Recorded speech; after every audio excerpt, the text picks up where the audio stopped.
Bismillahirrahmanirrahim. Assalamualaikum warahmatullahi wabarakatuh. Waalaikumsalam warahmatullahi wabarakatuh. Baik, teman-teman. Jadi kita hari ini akan melaksanakan diskusi kelompok terkait kasus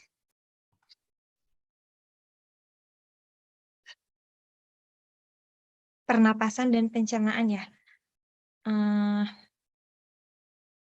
Perkenalkan di sini saya Cici NIM 74 selaku moderator. Kemudian ada Mbak Dea ya. Siapa? Ya, sebagai notulen. Kemudian untuk pembagian waktunya, untuk klarifikasi istilah dan konsep 10 menit, identifikasi permasalahan 10 menit, brainstorming 15 menit, analisis permasalahan 30 menit, dan penentuan penyelesaian kasusnya 25 menit. Silakan bisa dimulai untuk pembahasan kasus tentang klarifikasi istilah dan konsep. Waktunya 10 menit.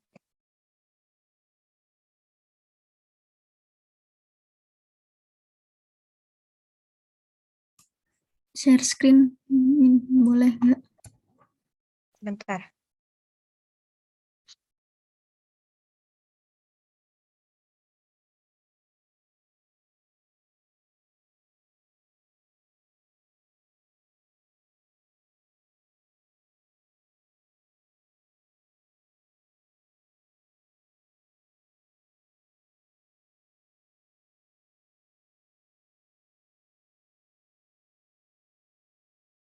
Silakan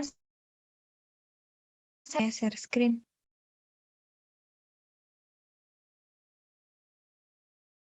Kok error ya?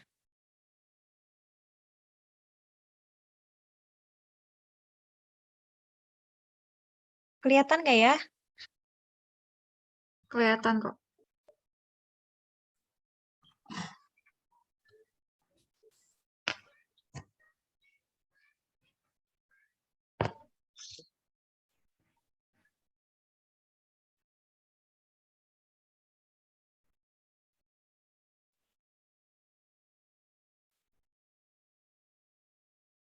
Tapi itu belum di kasus kita. Iya, ini kasus kita, kasus A kan? Masih di aku masih di analisis SOAP. Oh iya, nggak gerak. Bentar guys, error.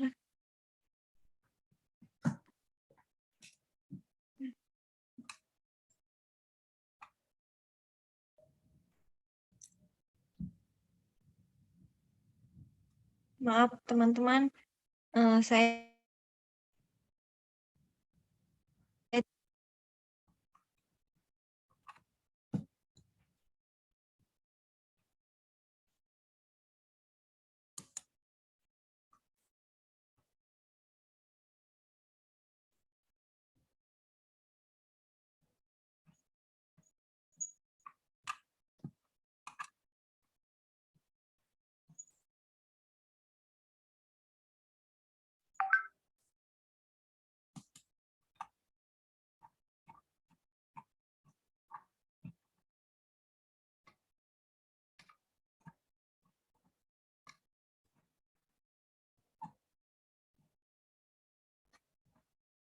silakan mungkin bisa dibahas, dilihat kasusnya, dilihat masing-masing aja dulu ya.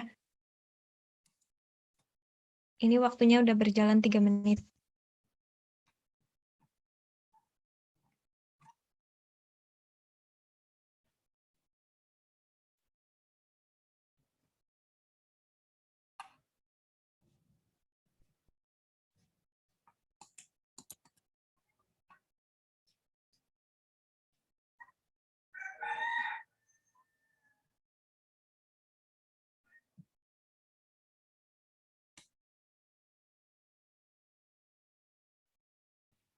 Kalau di sini dilihat kan ya, HB, terus tuh eritrosit, itu tuh kan tinggi.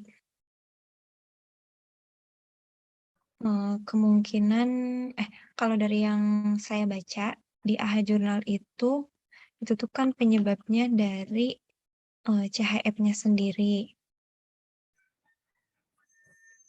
kemudian, yang, apa, mmm,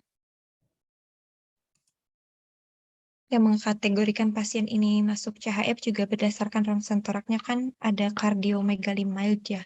Kardiomegali itu kalau nggak salah itu pembengkakan di jantung.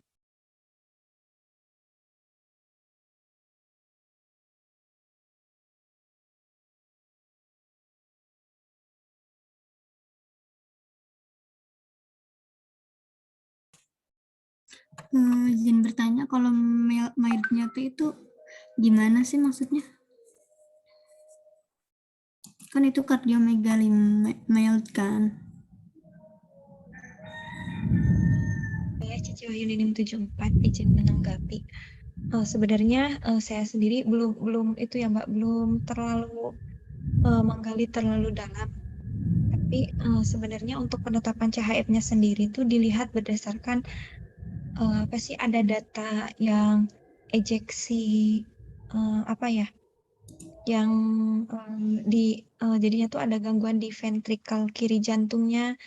Nah, terus tuh ada persentasenya juga. Nah, pengkategoriannya itu ada yang berdasarkan, persentase dari nilai si, eee, ejeksi apa ya, lupa saya. Kemungkinan mild-nya itu karena ada, si nilai ejeksinya itu lebih dari 40% kalau nggak salah ya. Mungkin teman-teman yang lain ada yang tahu?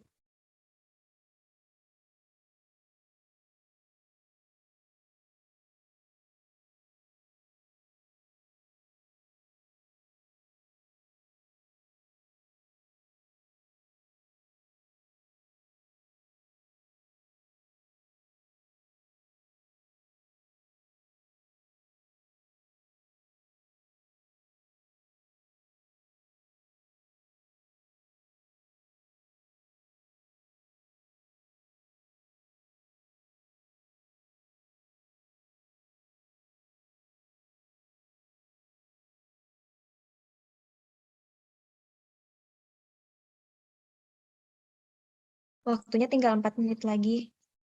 Tapi yang di kita yang fraksi ejeksinya itu belum diketahui ya, nggak ada nilainya.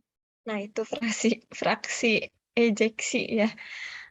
Iya, Mbak, nggak diketahui. Jadinya bingung pengkategoriannya itu kayak gimana ini. Tapi kalau dari data lab sih mild mild. Berarti kalau mild,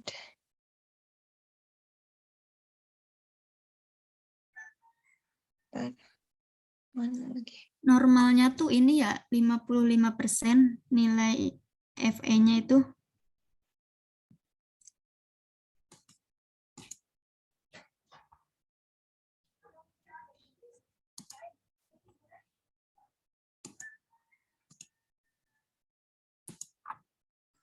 Oh iya, sebelumnya teman-teman kalau mau apa masukan atau apa, jangan lupa sebut nama sama NIM-nya dulu ya.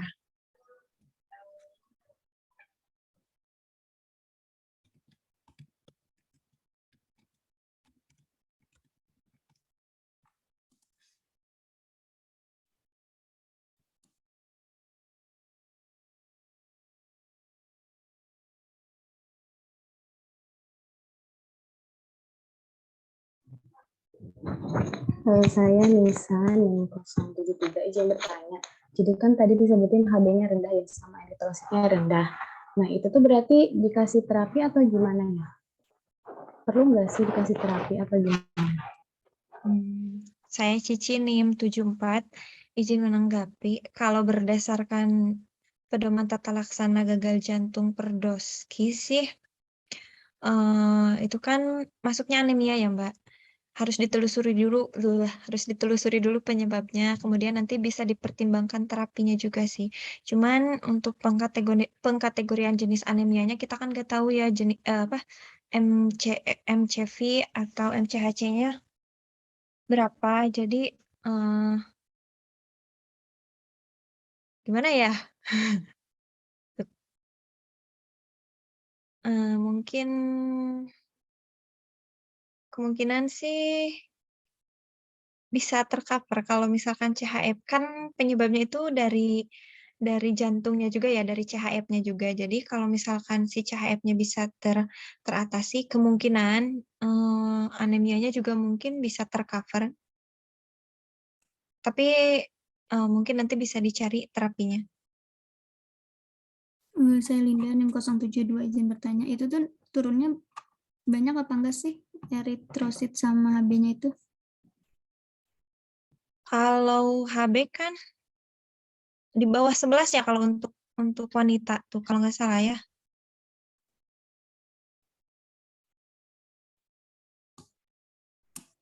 Masih ini kan 10,5 masih mungkin kalau CHF-nya diatasi mungkin bisa ini. Ya, masih 10,5 ya. Mungkin harus itu lagi mungkin ya, dicek lagi, direkomendasikan untuk melakukan pengecekan terkait MCP sama MCHC-nya. Iya. Baik teman-teman, untuk klarifikasi istilahnya sudah habis. Selanjutnya dilanjutkan dengan identifikasi permasalahan selama 10 menit. Dipersilakan.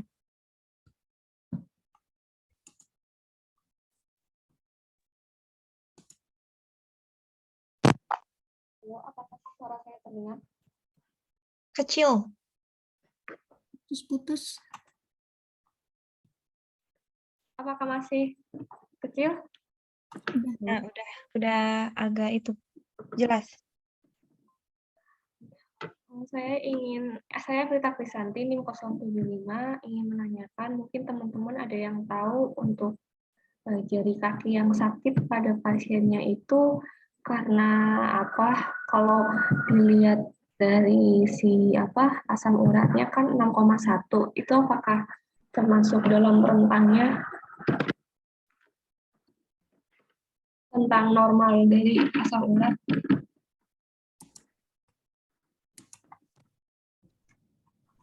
Kalau dari saya,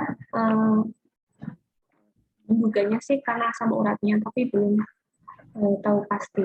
Teman-teman gimana ya?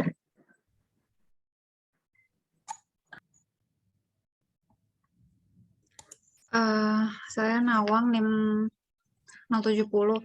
Yang sempat saya baca sih bisa jadi tuh kaki sakit tuh gara-gara dia CHF juga sih. Ada juga kayak gejala-gejala CHF tuh bisa karena nyeri pada kakinya.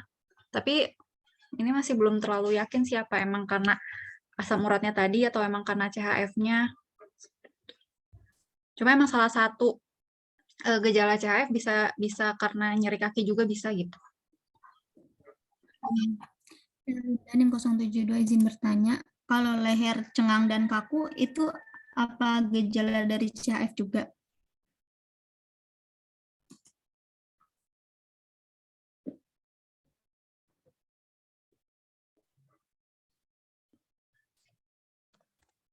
Saya Nawang NIM 070.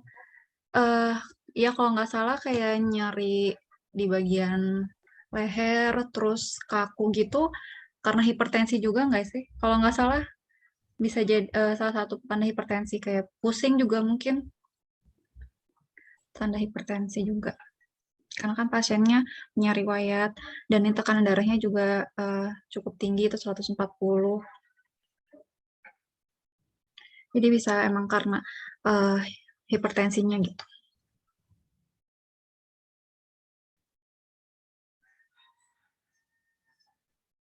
Saya Nisa, NIM 073. Di sini di datanya tekanan darahnya itu mengalami kenaikan dan penurunan ya. Nah, terus penurunannya itu secara drastis gitu. Nah, itu tuh biasanya disebabkan karena apa ya?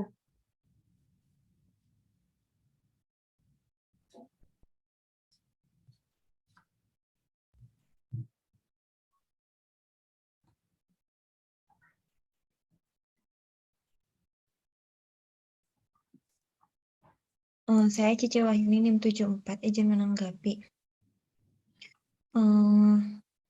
Sebenarnya saya juga sudah mencoba mencari ya Mbak terkait pengobatan untuk CHF yang punya hipertensi. Sebenarnya tuh pemberian terapinya itu sudah tepat ya. Dosisnya juga tadi kata Ibu, kan kalau awalnya tuh mengira ini tuh adanya overdosis karena 80 miligram, tapi tadi kata Bu Maulina dosisnya itu 8 miligram. Jadi penurunannya ini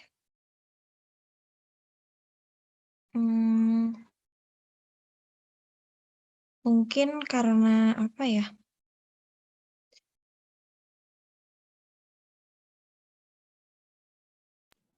Terkait efek samping juga.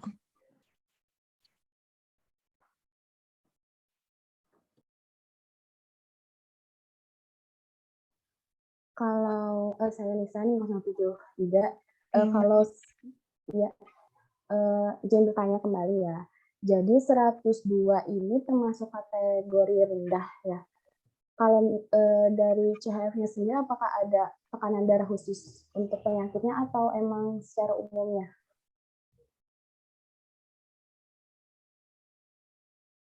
Gimana Mbak? Maaf. Jadi terakhir itu kan tekanan darahnya 102. Nah itu tuh masih dalam kategori rendah, jadi harus diterapi kembali, atau memang si CHF ini memiliki tekanan darah yang khusus gitu? Saya Linda NIM 072. Kalau nggak salah target terapi buat CHF itu 130/80 bukan sih? Saya Nawang nih 070. Iya, target terapi buat CHF itu 130. Dan ini kan karena 102, jadi kayaknya dia masih termasuk rendah untuk tekanan darahnya. Belum sesuai dengan target terapinya gitu.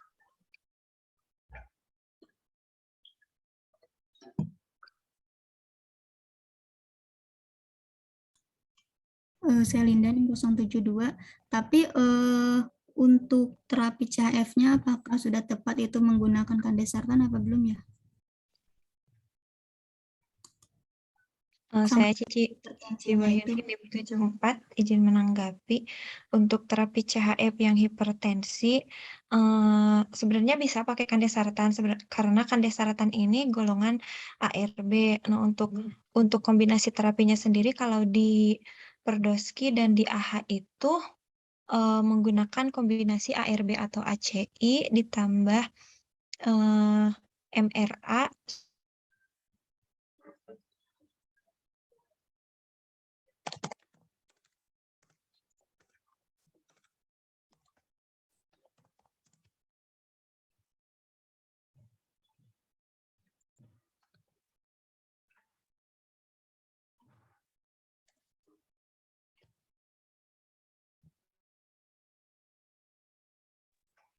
Iya, masuk ya, sebenarnya Cici sedang ada gangguan sinyal. Jadi kalau untuk terapi dari CHF-nya itu biasanya kombinasi pakai tiga kombinasi obat itu bisa S inhibitor atau ARB, pakai beta blocker sama pakai diuretik juga.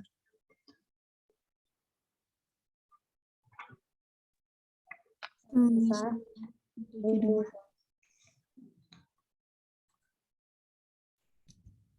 Ya, tadi kan itu kan banyak kombinasinya ya CHF hipertensinya. Nah, sedangkan di yang kita itu kan baru cuman kandesartan. Kira-kira apakah cukup atau perlu penambahan lagi? Saya Nawang NIM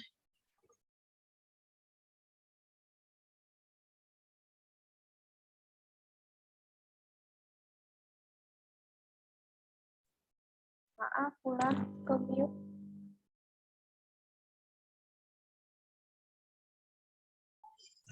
Saya Nawang NIM 070. Kayaknya untuk terapi CHF-nya tuh emang perlu ditambahin lagi karena ini kan baru pengguna satu obat aja. Kemungkinan penambahnya tuh bisa pakai spironolakton atau Untuk obat lainnya bisa pakai Eplerenone. Cuma itu saya belum terlalu nyari-nyari banyak sih, nanti mungkin diiniin lagi yang lebih baik antara Spirono atau Eplerenone. Seperti itu. Itu tuh golongan apa yang Eplerenone tuh? Golongan MRA diuretik gitu. Bentar ya.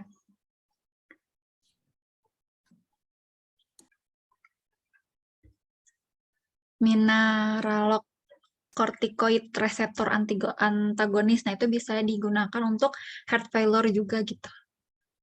Si MRA ini.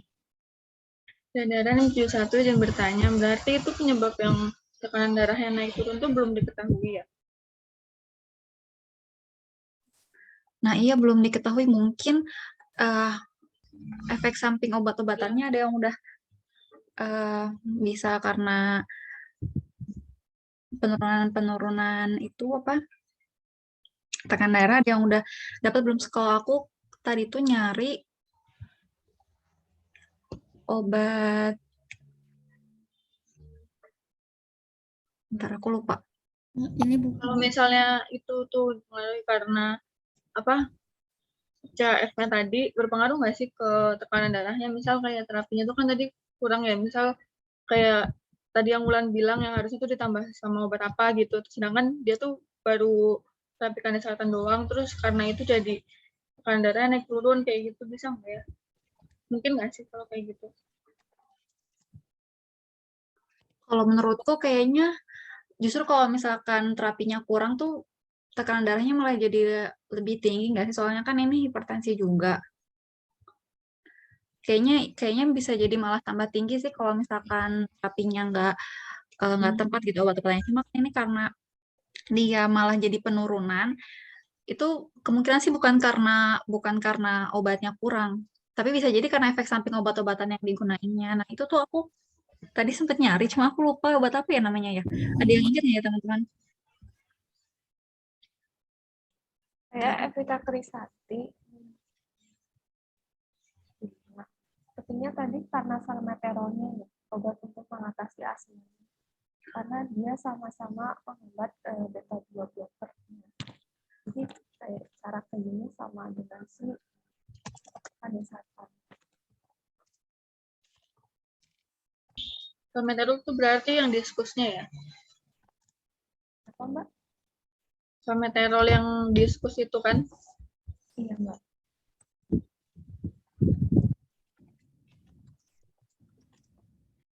Teman-teman, mohon maaf, ini udah pembahasan apa ya? Tadi saya sempat keluar.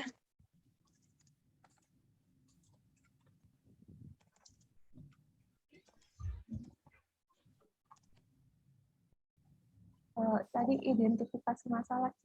Oh, mohon maaf, waktunya sudah habis ya. Dilanjutkan brainstorming.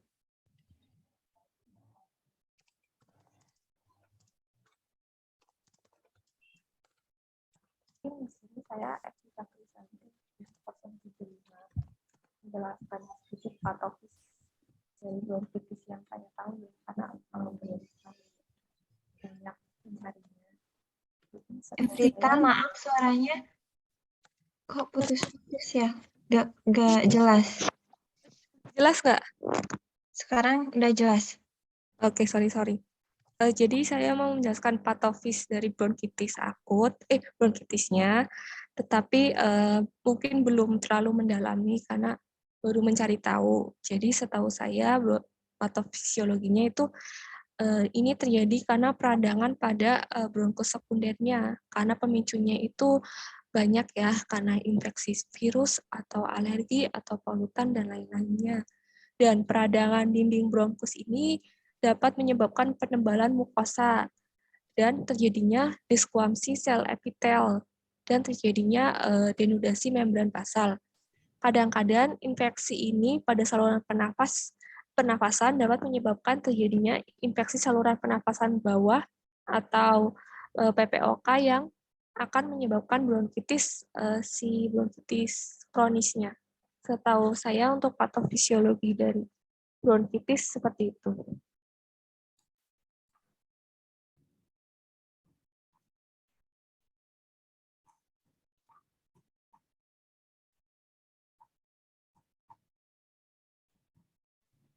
Mungkin teman-teman ada ingin menjelaskan patofisiologi dari penyakit lainnya.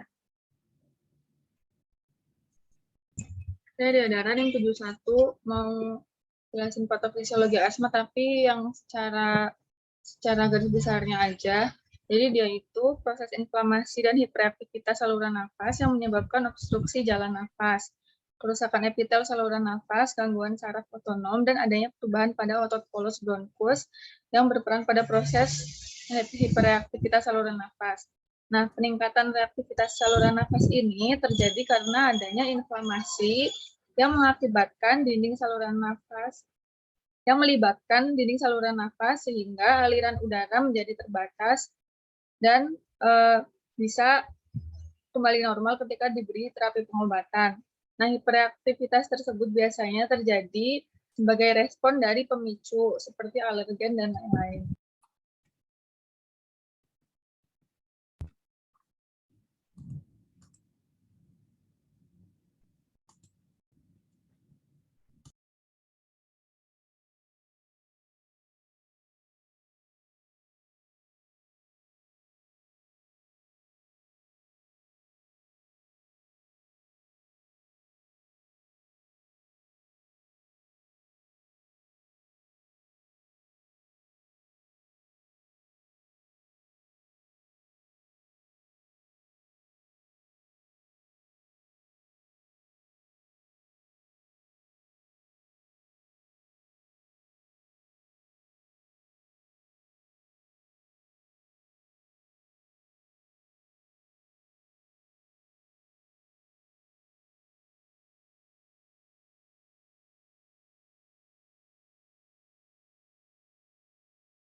Saya Cici Wahyuni NIM 74 sedikit menjelaskan terkait patofisiologi gagal jantung, tapi sebenarnya saya juga belum paham sepenuhnya ya.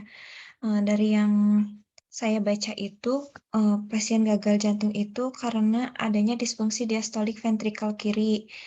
Nah, sehingga ini tuh diduganya itu menjadi faktor utama pada kelainan hemodinamik dan juga gejala dari HFpEV. Nah, disfungsi diastolik ini sendiri itu ketidakmampuan jantung dalam mengisi volume preload ventrikel atau volume akhir diastolik, sehingga tekanannya itu relatif rendah. Dan juga pada pasien gagal jantung itu, seperti yang sebelumnya sudah dibahas, terjadinya pembengkakan pada jantung.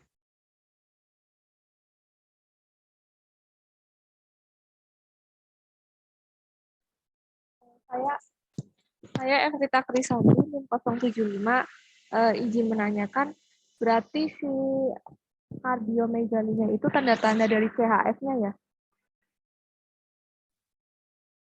Iya, Baik, terima kasih. Jadi itu yang subjektifnya itu kardiomegali sama yang apa lagi? untuk CHF. Subjektifnya berarti ada kardiomegali, leher cengang dan kaku ya. Ya, sebenarnya kram, pusing juga itu tuh terus termasuk gejala dari CHF juga kalau di penata laksanaan gagal jantung yang Prudhoski. Kayak sesak nafas, itu juga sebenarnya termasuk subjektif dari CHF sih.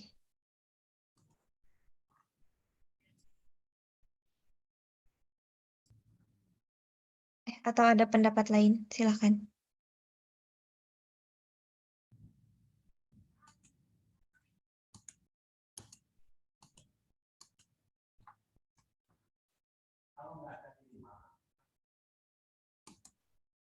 Saya Evita Krisanti, NIM 075, izin tanya, itu yang seretis diskus itu isinya apa ya? Itu obat apa ya? gula darah yang satu izin menjawab itu isinya salmeterol sama apa tadi? Nah dia itu buat long acting beta agonis, dia itu buat pernapasan, buat asma. Multikason ya? Iya. Saya Veta Krisanti NIM 075, berarti itu buat pemeliharaan ya Mbak, bukan buat eksaserbasi akutnya ya? Iya, soalnya ya itu kan long acting, jadi dipakainya tuh bukan buat yang pas ada serangan gitu, jadi emang buat jangka panjang gitu pemeliharaannya jadinya.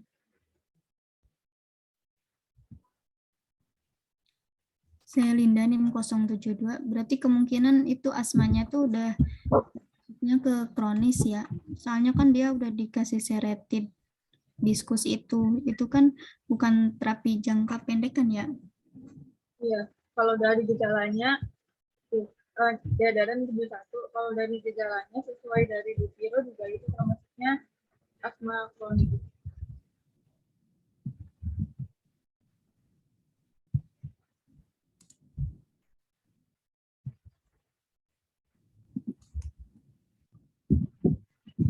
Saya Linda NIM 072 izin bertanya, kalau yang nebulizer Ventolin itu buat asmanya atau apa ya?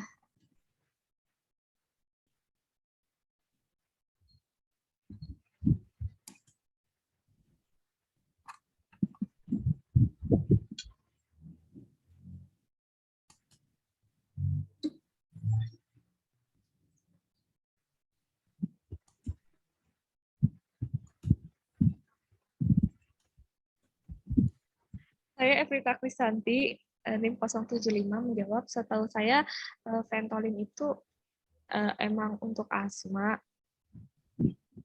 untuk mengatasi dari serangan eksaserbasi akut dari si pasien asma. Saudara nih satu dan bertanya, berarti yang nebulizer itu kan yang Ventolin misalkan salbutamol buat jangka pendek, berarti itu buat yang serangannya atau gimana? Saya Evita Krisanti, NIM 75, setahu saya itu emang digunakan untuk serangan akutnya, Mbak.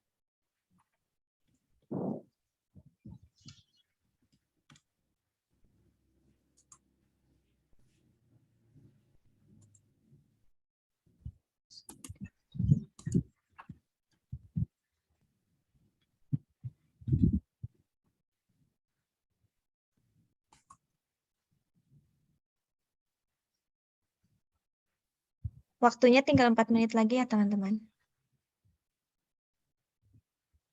Dia adalah yang satu izin bertanya, itu kan nebulizernya ada Ventolin, garis miring, Flexotide, berarti dia tuh pakai salah satu atau dua-duanya?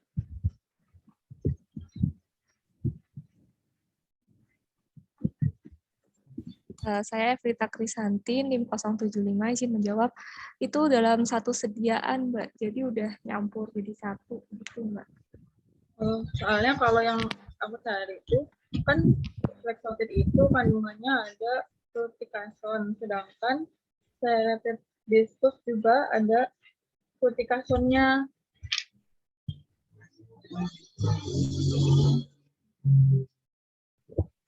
Izin menjawab, Mbak, mungkin itu bisa dimasukkan DRT mungkin ya, di DRT apa? Ya. Dikasih terapi. Mungkin nanti kita bisa nyari lagi jurnal yang pasnya lagi. Ya.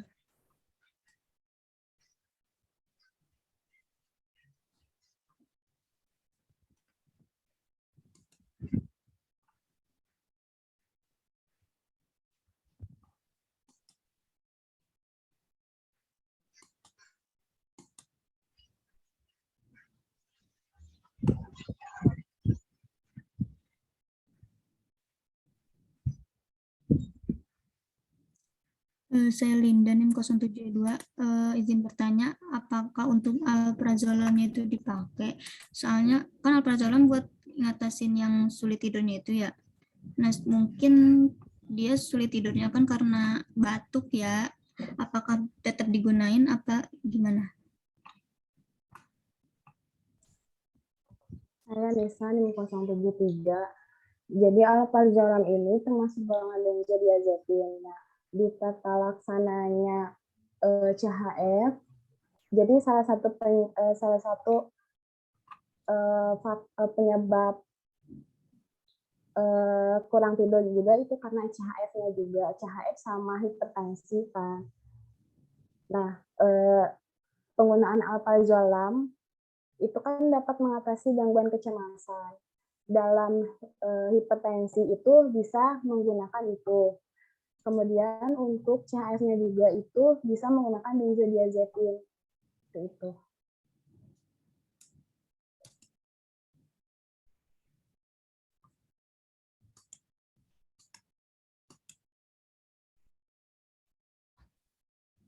Baik teman-teman, waktu untuk brainstorming-nya sudah habis, silakan dilanjutkan terkait analisis permasalahan.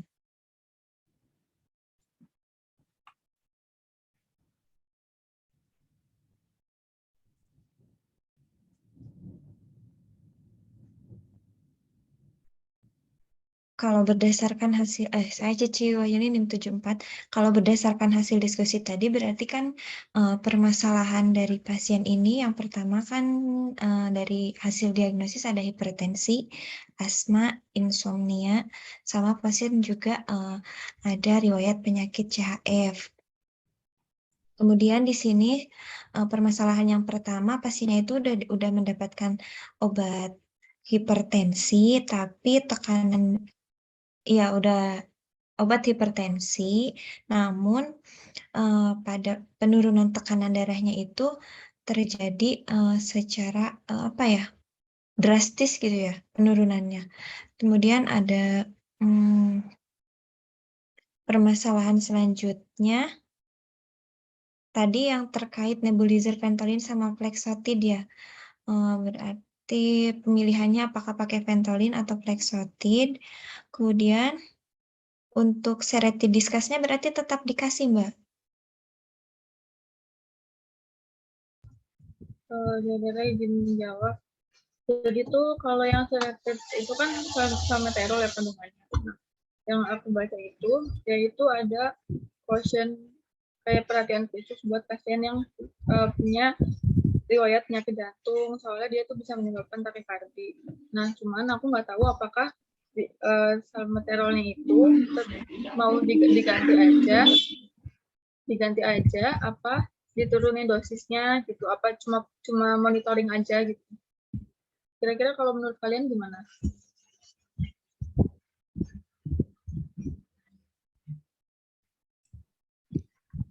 Daring 072. Tapi itu efek sampingnya itu masuknya ke mild atau moderate atau severe? Dan bisa satu menjawab. Nah, aku kurang tahu soalnya kalau dari jurnal yang aku baca itu sih cuma kayak aja itu ada perhatian khusus buat riwayat penyakit jantung itu bisa menyebabkan takikardi.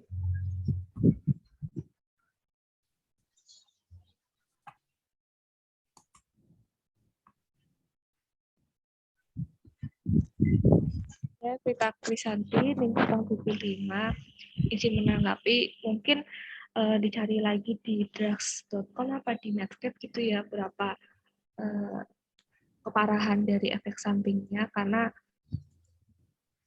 kalau moderate sebaiknya ya tetap dilanjutkan, tapi kalau severe ya sebaiknya dihentikan saja.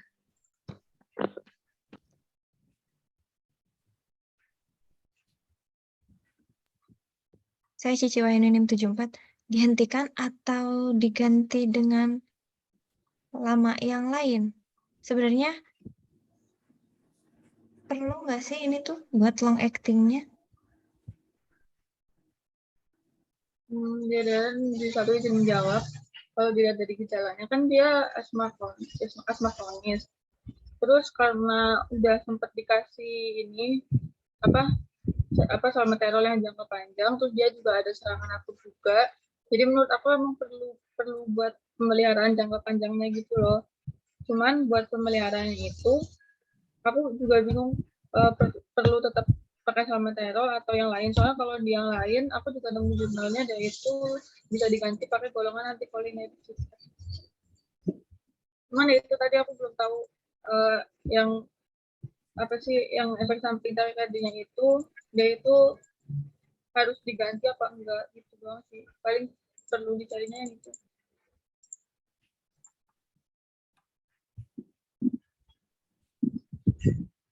Saya Evita-Krisanti 6075. Berarti itu efek sampingnya takikardi ya, Mbak? Iya, kalau yang dari aku lihat dari drug.com sama MIMS itu juga ada. Terus aku cari dari jurnal juga. Izin menjawab, saya Evita-Krisanti 6075. Kayaknya sih ini kan digunakan dari hari ke 1 ya, dan nggak ada gejala takikardi di TTF-nya. Di heart rate-nya kayaknya masih dalam rentang normal ya, masih 60-100 ya. Jadi kayaknya lanjutin aja Pak ya Mbak, karena nggak ada gejala bahwa ada takikardinya di pasiennya gitu Mbak. Iya sih bisa balik nanti di apa monitoring heart rate-nya aja. Saya Cici 674. Tadi kan Mbak bilang ini tuh yang menyebabkan takikardinya tuh salmeterol ya Mbak? Iya. Ya, ini saya cek di Medscape, tapi tuh nggak ada yang nyebabin takikardi, malah yang lebih dari 10% itu ke headache sama pain-nya. Oh, Jadi udah coba yang lihat di drugs.com apa belum? Aku tadi lihat di drugs.com sama di MIMS ada, terus ada di beberapa jurnal.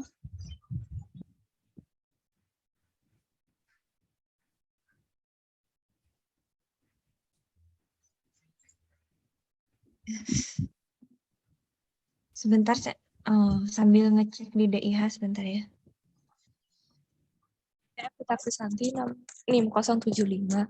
Efek samping itu kan jarang terjadi di pasien dan di riwayat pasien dan di data riwayat pasien tidak ada gejala takikardi sih.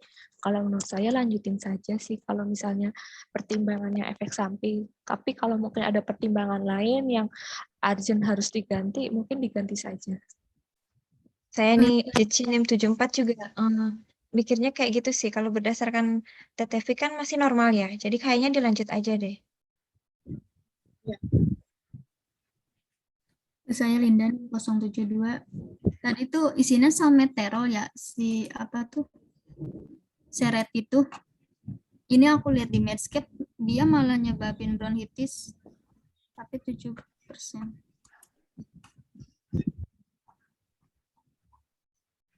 Saya Cici 674. Untuk bronkitisnya sendiri ada ini tuh di terapinya pakai apa? Yang mana sih? Berarti Ya, NIM 075, Evita-Krisanti, izin menjawab. Untuk yang bronkitisnya itu menggunakan injeksi triakson ya? triakson dan ceftriaxone dan cetirizine sirup. Nah, tapi kenapa? Cetirizine-nya tablet kata Ibu tadi. Oh iya, cetirizine tablet. Tapi saya tuh masih bingung karena bronkitis itu kan ada dua apa ya? Pokoknya ada dua kemungkinan, ada bronkitis akut sama bronkitis kronik. Saya masih bingung pasien ini masuk ke dalam bronkitis akut apa bronkitis kronis karena terapinya juga beda di antara dua penyakit itu, dan di lembar soal juga tidak ada keterangan ini termasuk bronkitis yang mana. Saya Cici 674. Kalau ceftriaxone sendiri sebenarnya bisa dikasih ke akut sama kronis atau salah satu aja ya? Kalau di guideline yang kamu baca. Kalau yang sedang aku baca itu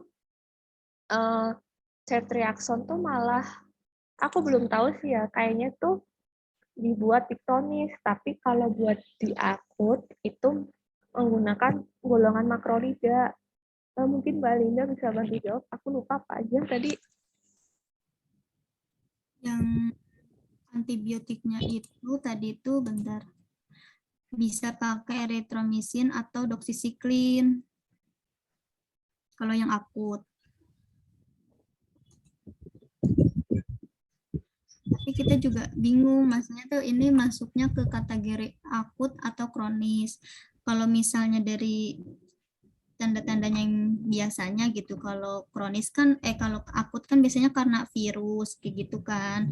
Sedangkan ini kan kita nggak tahu dia ada bakterinya apa, terus biasanya dari sputum. Ini juga sputum sama sputumnya nggak diketahui.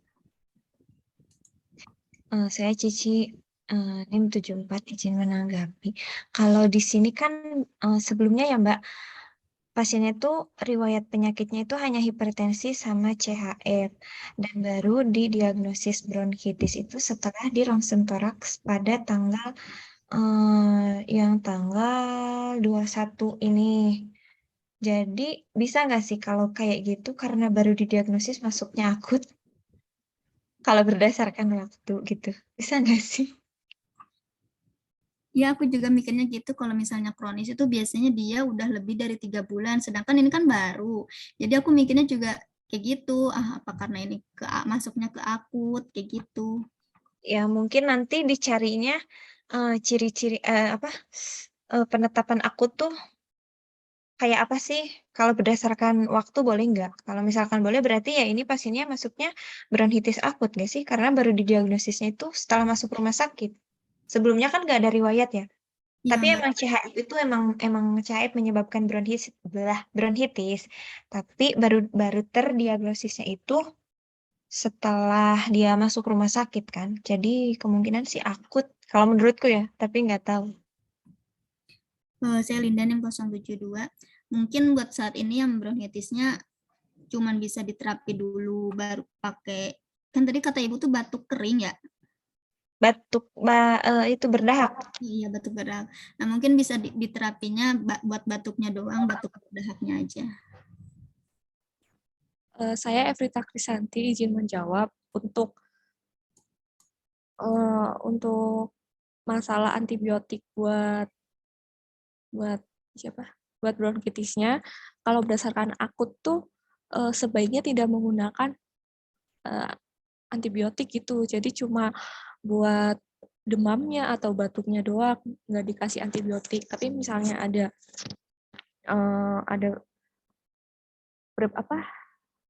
ada keputusan lain yang menyebabkan ini pakai antibiotik, maka diperbolehkan gitu.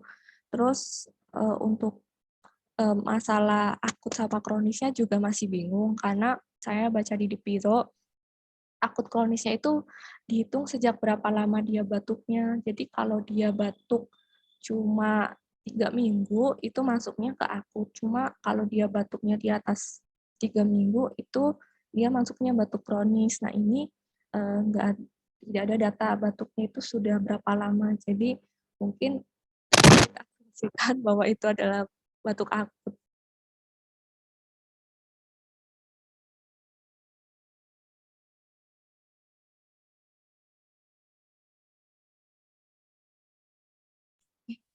Evrita ke mute. Nggak kedengeran dari tadi aku ngomong? Oh, enggak. Barusan. Ya. Sorry. Itu cukup sih dari aku. Kayaknya akut ya. Berarti kalau kayak gitu, septriax antibiotiknya jangan dulu gitu. Karena batuknya belum diketahui udah berapa lama ya, Ev? Ya kalau akut antibiotiknya dipertimbangkan lagi. Tapi kalau kronis sudah pasti pakainya siapa? Kronis pakainya antibiotik. Ya, saya Linda yang 072 izin menanggapi. Soalnya juga emang kalau aku tuh tidak direkomendasikan dulu pakai antibiotik. Jadi mungkin yang ceftriaxone itu jangan dulu dipakai.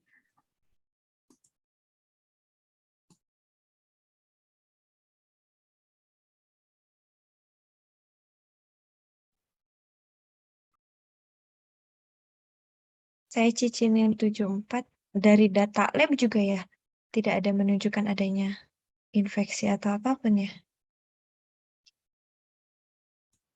Iya, nggak ada.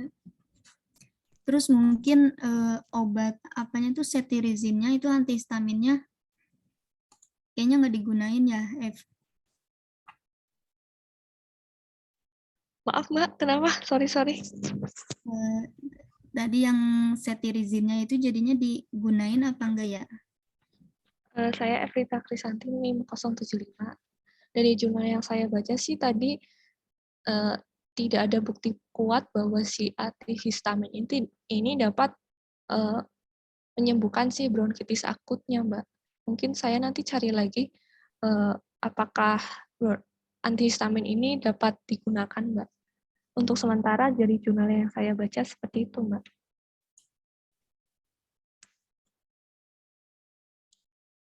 Berarti tadi tuh kalau misalkan, saya Cicinim 74, kalau misalkan si ceftriaxone-nya nggak sama cetirizine-nya nggak dulu digunain, untuk mengatasi bronkitisnya tuh dipakai apa dulu tadi?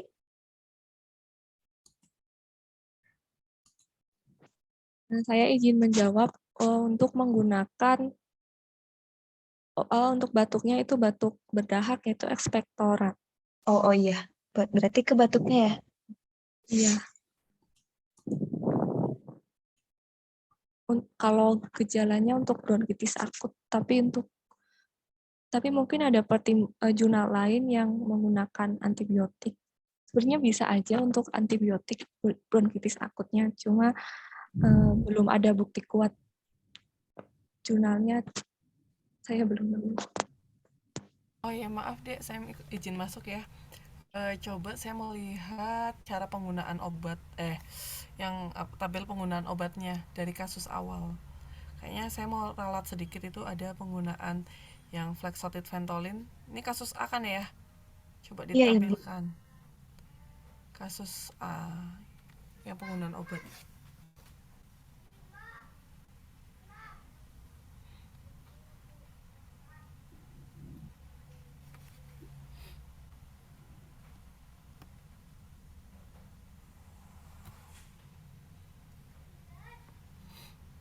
Ya. Yang apa namanya? Nebulizer ini dipakainya dia hanya 2 hari, 21 sampai 22. 23-nya KP, terus yang serotype-nya mulai tanggal 23 ya, sampai pulang.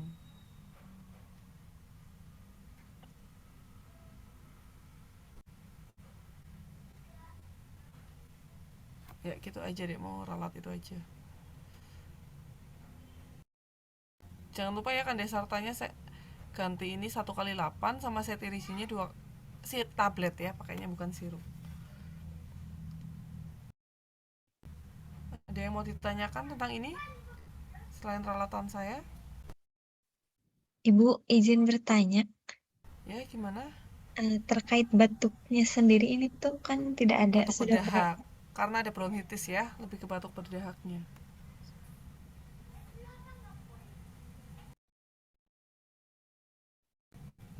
Halo? Iya, batuk berdahak.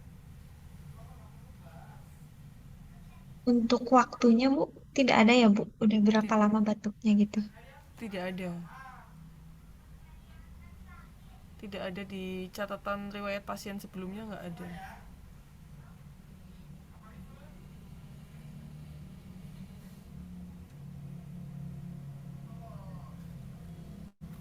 Sudah ada yang mau ditanyakan lagi?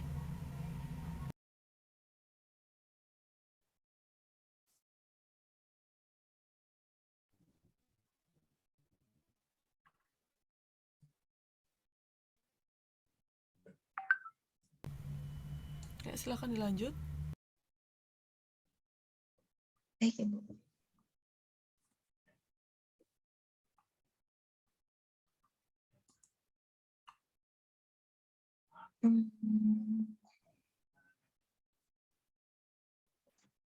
Saya Evrita Krisanti, NIM 075.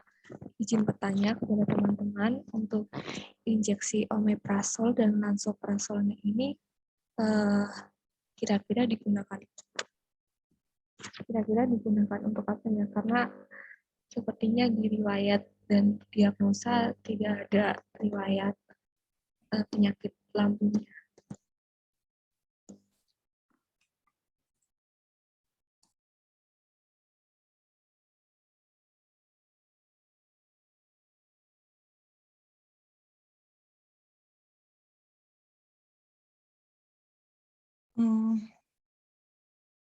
Saya Cicinim 74. Saya juga tadi sempat nyari-nyari, tapi kayaknya belum menemukan faktor risiko ke lambungnya sih. Jadi kemungkinan nggak digunakan ya. Saya Nisa NIM 073. Di sini juga digunakan 2 obat segolongan ya, golongan PPI. Terus dilakukan pergantian obat gitu. Di tanggal 23. Nah itu kenapa ya? Padahal sama-sama satu golongan obat.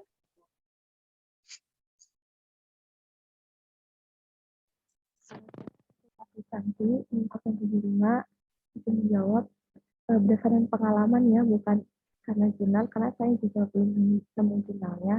Dulu tuh pernah salah satu keluarga juga diberikan injeksi antibiotik dan diberikan PPI. Itu saya coba tanyakan ke dokternya, itu bilangnya karena ada efek samping dari injeksi si antibiotiknya.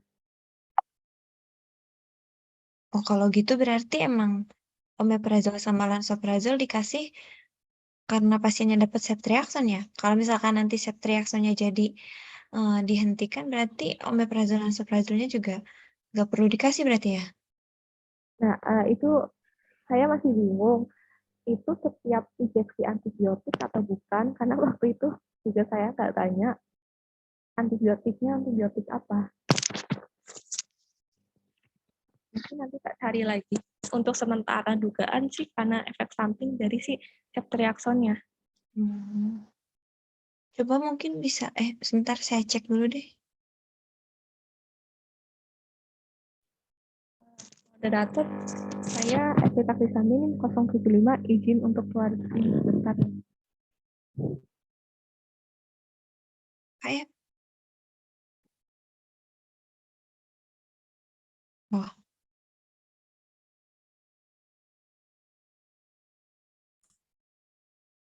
Saya Linda NIM 072 izin bertanya. Jadi untuk apa tuh pengobatan dari CHF-nya sendiri itu baru yang kandesartan itu ya, CHF hipertensi. Oh, saya Cicinim 74. Ya, Mbak. Jadi kalau misalkan dari kasus kan baru dikasih kandesartan. Terus tuh harusnya tuh kan dikasih kombinasi terapi yang tadi saya sebutkan ya.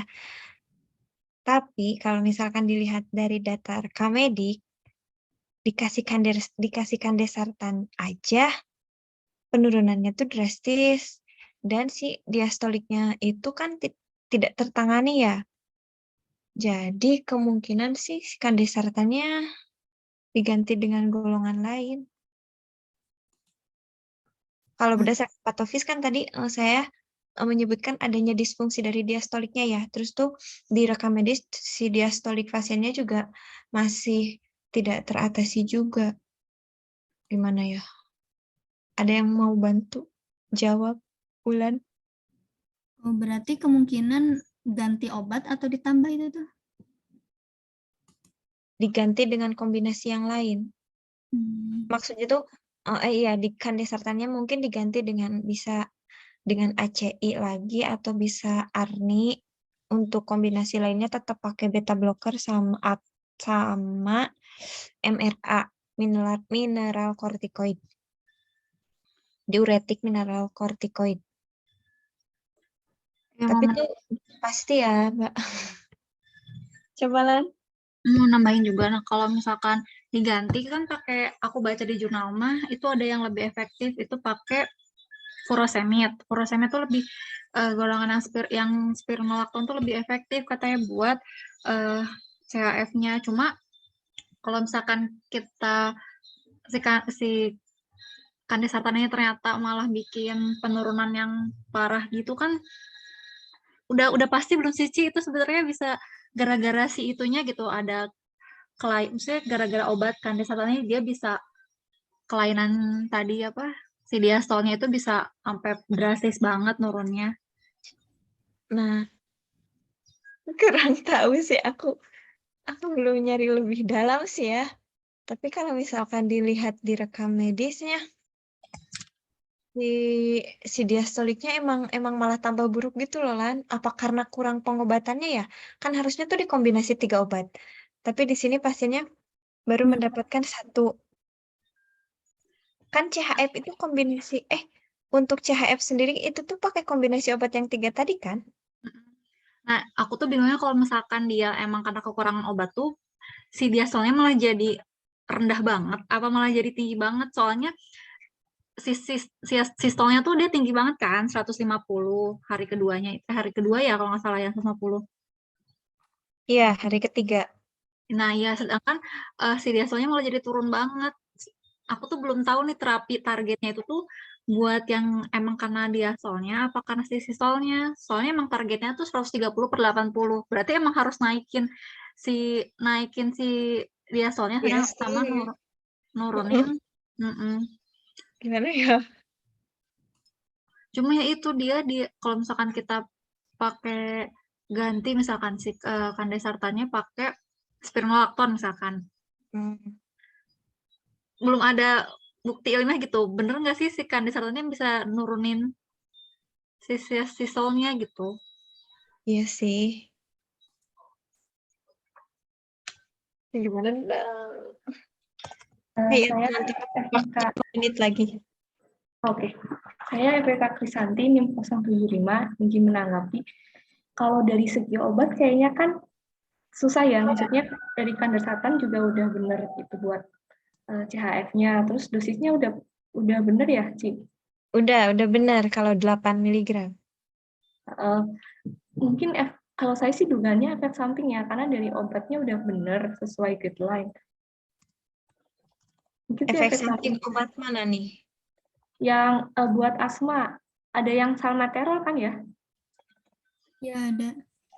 Nah, sepengertian saya salmeterol itu kan beta 2 blocker juga kan, dan kandesatan juga beta blocker juga. Jadi ya ada 2 penghambat beta blocker gitu di pasien ini. Jadi akhirnya turun drastis gitu.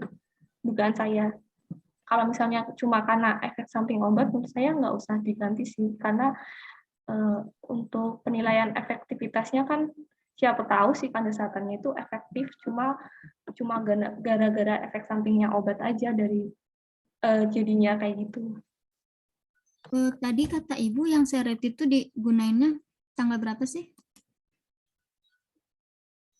Tadi aku putus-putus loh. Tanggal 23 sampai ya? pulang. Jadi pertamanya dia tuh tanggal 21 sampai 22 tuh pakai yang nebulizernya dulu, terus 23-nya dilanjut sampai selesai. Oh, berarti benar mungkin karena itu soalnya tanggal 23 tuh yang tadinya Naik 150 jadi benar-benar rendah drastis banget gitu loh. Berarti emang karena itu mungkin ya berarti emang karena si itu deh sama terolnya. Bisa jadi kemungkinan besarnya gitu. Nih kalau misalkan si kandesartan, saya Cici NIM 74. Kalau misalkan si kandesartannya jadi diganti ke ACI bisa nggak sih Lan? Kan harusnya tuh dari ACI dulu baru ke ARB. Ini dari ARB balik lagi ke ACI bisa nggak sih? Atau harus gantinya dari ARB lagi tapi obat yang lain? Nah, itu aku belum tahu tuh dia apa sih namanya urutan utamanya tuh harus kayak gimana dulu gitu. Apa Kayaknya sih apa emang boleh langsung ganti pakai tadi atau gimana? kayaknya kalau misal langsung dikasih HRB, dia tuh tauku sebelumnya udah pernah dikasih ACI terus kayak nggak efektif atau gimana terus baru dikasih HRB gitu loh. Jadi kalau udah pakai HRB biasanya kalau dipakai ACI nggak bisa. Mungkin atau pakai kombinasi. Berarti kalau gitu si kandesartannya diganti sama golongan dari obat sama obat dari golongan yang sama ya, Mbak? Paling.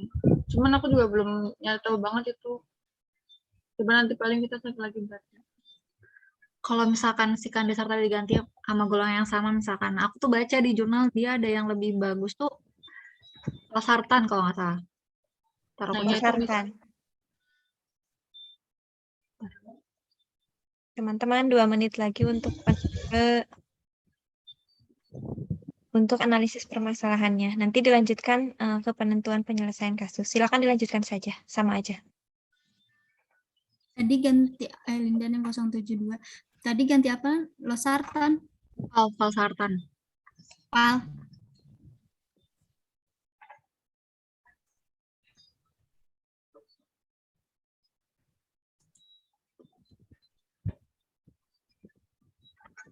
Kalau misalkan kamu nemu jurnalnya, ya udah pakai Losartan aja kali ya. Tapi bentar, aku bingung. Tapi kalau emang misalkan karena efek samping itu kan sama-sama nggak sih jadinya? Tapi kayaknya Efek mesti samping. ganti golongan kali. Ganti golongan. Sebentar. Berarti yang menyebabkan peningkatannya itu losartannya, kandesartannya atau si salmeterolnya? Bentar. Bentar. Sebentar. Bentar. Jadi kan dia tuh, kalau kata Evrita tadi kan dia emang nggak ada ini kan, misalnya obatnya udah benar nih, dia sesuai guideline, terus dosisnya juga udah benar, terus tiba-tiba hari keempat dia ada penurunan tekanan darah secara drastis. Nah, sedangkan si salmeterol itu baru digunain di hari ketiga juga. Nah, berarti emang kemungkinan karena si salmeterolnya. Berarti salmeterol yang memicu penurunan tekanan darah. Iya, tapi itu aku baru baca di drug.com, aku belum nemu jurnal-jurnalnya. Mungkin gimana, ada yang udah nemu belum jurnalnya? Soalnya kalau di drug interaction ya, yang tadi sebelumnya udah aku cari, nggak ada loh, maksudnya itu nggak ada interaksi. Berarti kalau gitu kan masuknya interaksi ya. Si salmeterolnya menyebabkan penurunan tekanan darah. Tapi tuh kalau di drug interaction checker nggak ada interaksi, nggak nyebabin penurunan tekanan darah secara drastis juga. Aku Lindan 072. Tadi kalau misalnya pakai losartan itu malah dia menyebabkan batuk. Efek Bukan sampingnya losartan, valsartan. oval. Oh, valsartan. Valsartan.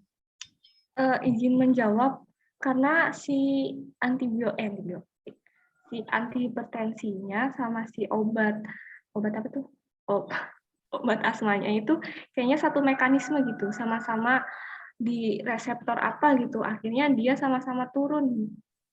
Itu kan salmeterol efek sampingnya itu salmeterol kerjanya di beta blocker sih setahu saya. Emang gitu ya, beta blocker. Jadi dia juga nyasar beta blocker, si kandesatannya juga nyasar apa? ARB juga ya. ARB itu angiotensin ya. Iya. Ya, jadi setahu saya sih itu. Coba guys, coba teman-teman dicek dulu mekanismenya. Tapi kan kalau misalnya pakai valsartan juga dia menyebabkan batuk kering. Kan tadi apa? Bronkitisnya kan batuk kering kan kata Ibu. Batuk berdahak. Oh iya, batuk berdahak. Ini nyebabin batuk kering. Apa ganti golongan ya? Cuma kalau ganti golongan tuh kita masalahnya harus ada gimana ya? Aku kalau misalkan tiba-tiba ganti golongan tuh emang harus ada alasan dulu nggak sih? Iya.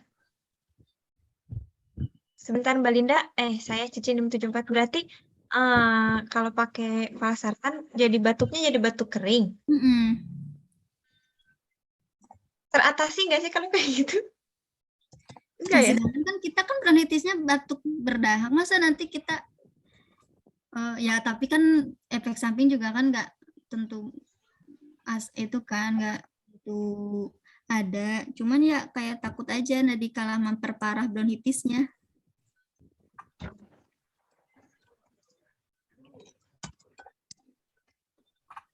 Apa bronkitisnya pakainya obatnya obat berdahak sama obat kering? Ya enggak. Oh, kasihan.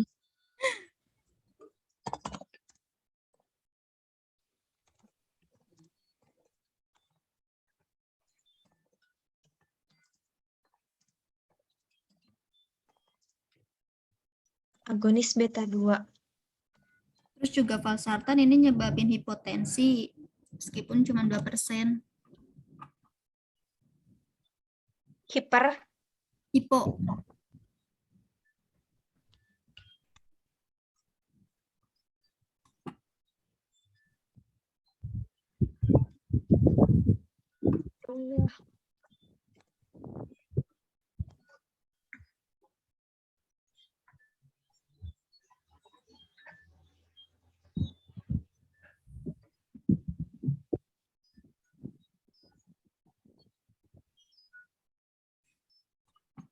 Izin menjawab, saya Evita Krisanti.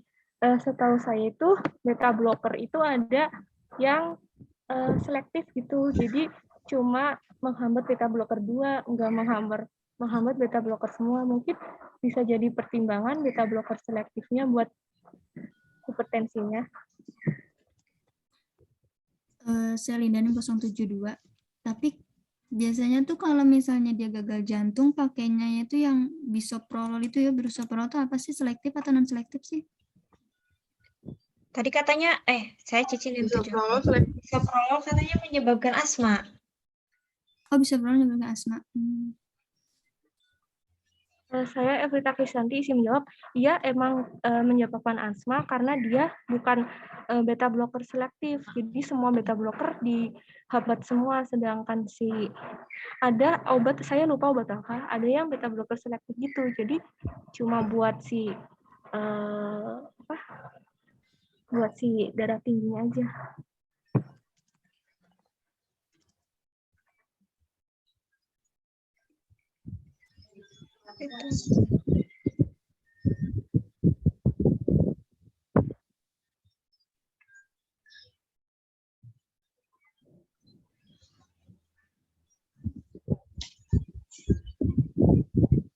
Teman-teman, maaf. Tadi kata Ibu tuh maksimal sampai 16.30 ya? Maksimalnya iya. Pokoknya batasnya 16.10, kayaknya maksimal iya deh 16.30.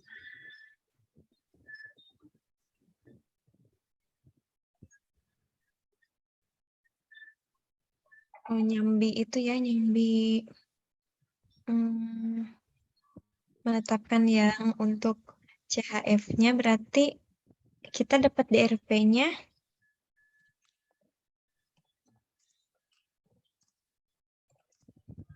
apa?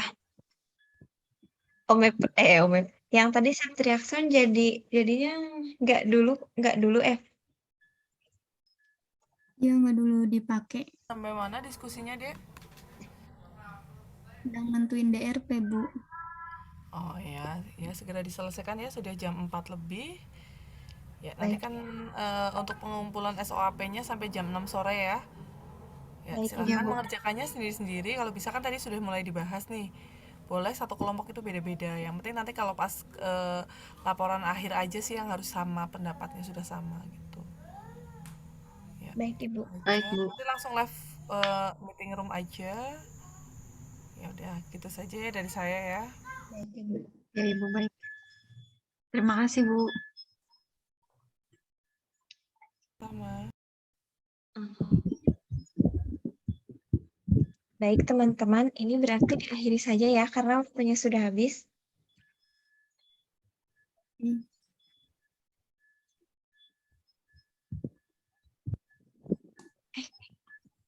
Atau ada yang mau disampaikan dulu?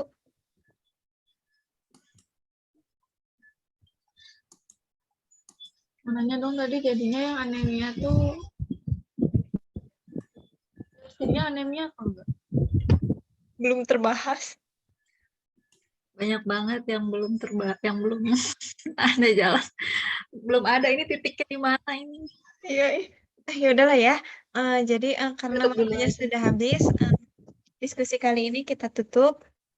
Terima kasih atas waktunya. Saya undur diri. Wassalamualaikum warahmatullahi wabarakatuh. Waalaikumsalam warahmatullahi wabarakatuh.